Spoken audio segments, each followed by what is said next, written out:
One of the reasons why I invested into this project is because of the fact that this is the world's first. This is part of where the future of the spirits industry needs to go.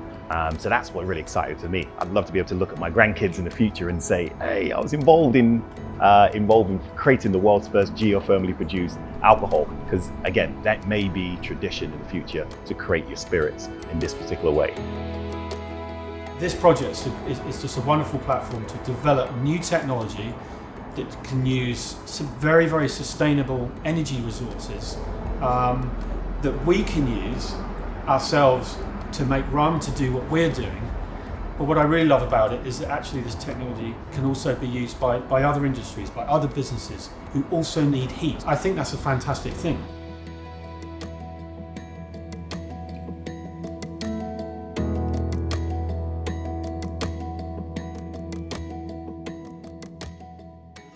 Rum has been part of my culture ever since I knew what my culture was.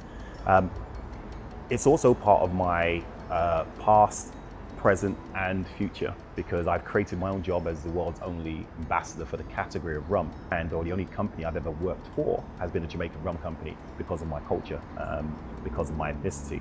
And through that, I've learned about the rum category itself. The different styles of rums, the different nuances of a rum. Rums are the most diverse spirit in the world. Just growing up in a life of workshops, really.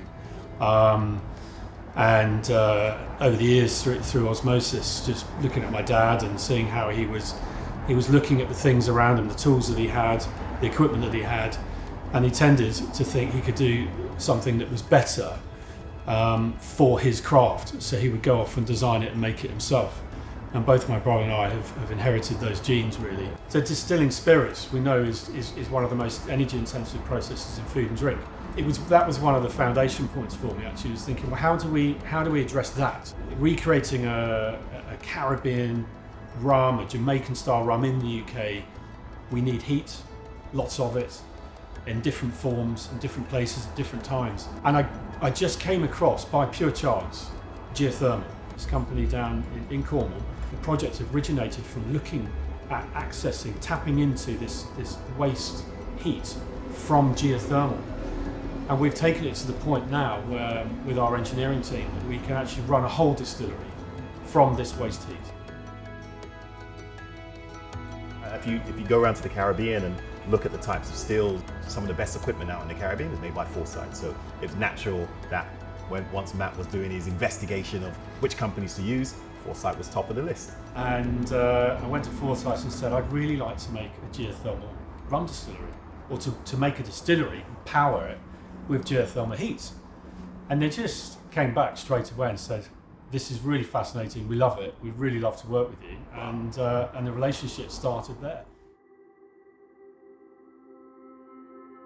Our first funding round raised £250,000, and we've received £90,000 of both grant money and match funding support from Cornwall Council and the EU through ERDF funding, and a local grant called the Community-Led Local Development Grant, which is really exciting because that's enabled us to buy the distillery equipment, the heat pump, the containers, and the molasses storage tank. So we're now looking to raise the final bits of funds to literally help us connect all this incredible equipment to the geothermal wells. That's it.